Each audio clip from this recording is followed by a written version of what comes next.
We are gathered here to honor the life of Thane Krios. Thane touched each of our lives in different ways. The Counselor knew him as a hero. The Normandy's crew knew him as a brother in arms.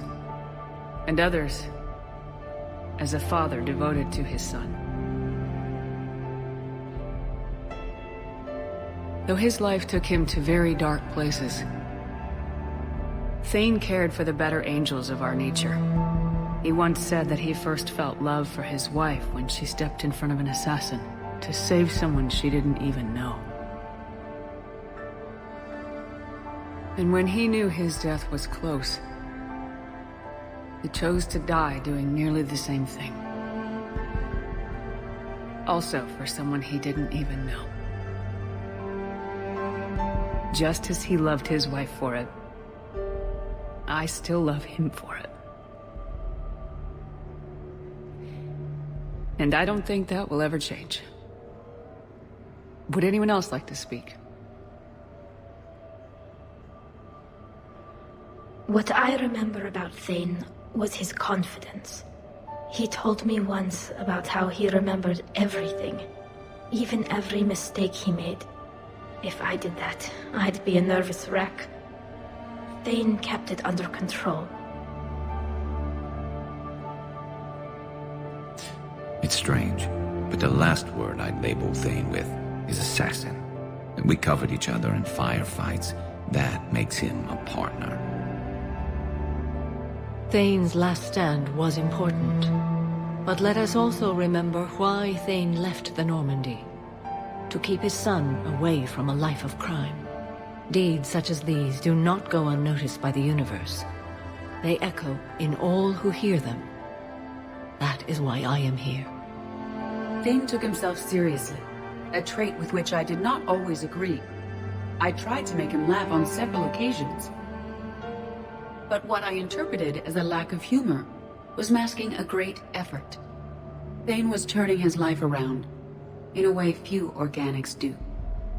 The day Thane came onto the Normandy, all Kelly and I knew about him was that he could probably kill us all with a ballpoint pen.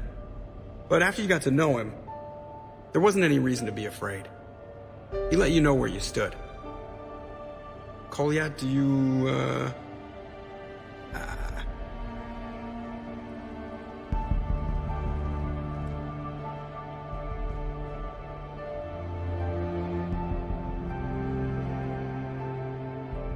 When I was little, I thought my father had it all figured out. He said men must be loyal to their friends and dangerous to their enemies. But when he prevented me from hurting someone, he had changed. He said enemies and ego are not as important as loved ones. I didn't want to hear it. I was lost. I called him a hypocrite in 1,000 different ways. Said that he was going soft. Now, I think maybe he did have it all figured out. That's all I can say.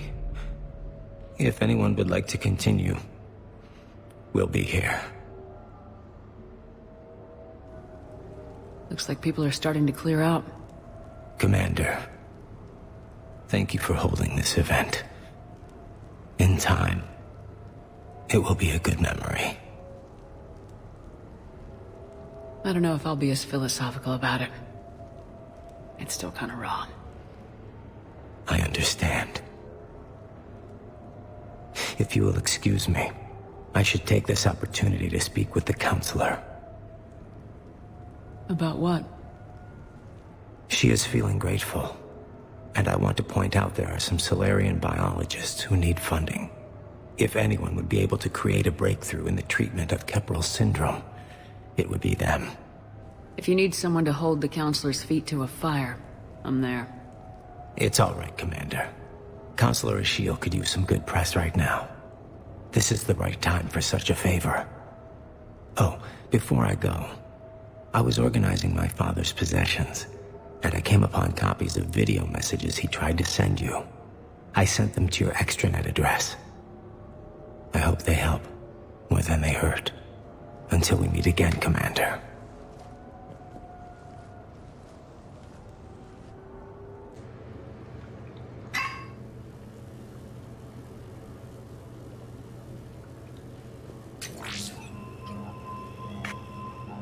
Sia, I've thought over what you said, and in retrospect, I think leaving the Normandy was for the best.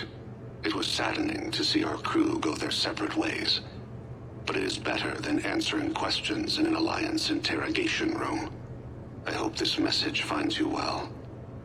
As for me, I have moved into an apartment on the Citadel not far from Kolyat.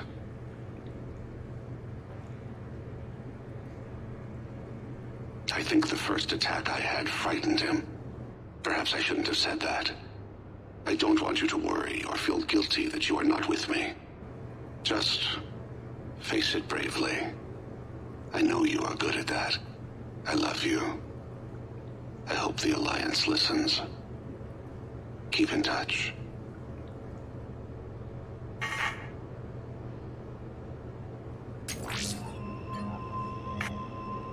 Shepard, if you sent a message back, I didn't get it. I suppose communications from someone of my reputation would be restricted. The irony is, I am a danger to no one these days. I am even paying taxes on my investments. I can't expect Kolyat to do so if I don't. He is doing better. He has no significant other, and he is temperamental, but he is employed and staying out of crime. I can tell he is serious about changing. It has cost him more than a few friends. Send something back if you can, Shepard. I can only learn so much from news reports about you.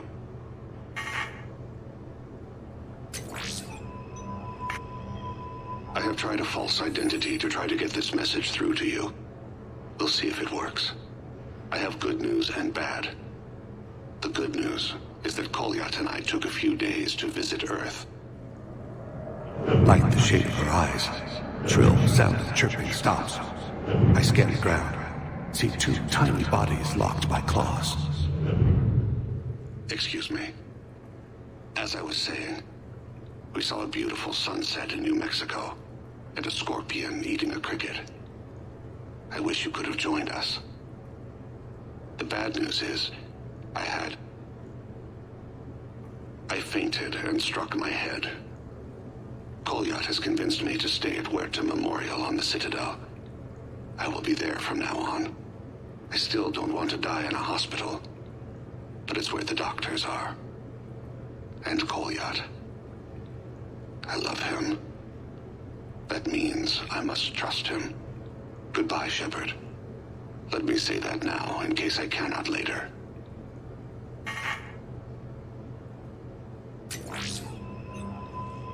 Sia, I have prepared emails, sent videos, even composed paper letters. I know this will not reach you, but it must be said. I once had no reason to live. Then suddenly, I had two. You and Kolyat. Circumstances keep us apart, so Kolyat takes much of my time, but I don't know if it's obvious to humans. Fist slams the table. She comes to me, fingers cool and soothing. Thane, be alive with me tonight. I cannot forget you. That is what humans say. With us, it is a state called Tufira. Lost in another. It can consume us. In case you are in the same pain, I want to say, you have only made my life better. You gave me you, Kolyat. Even the Omega-4 relay made me feel purposeful. We are alive, Sia.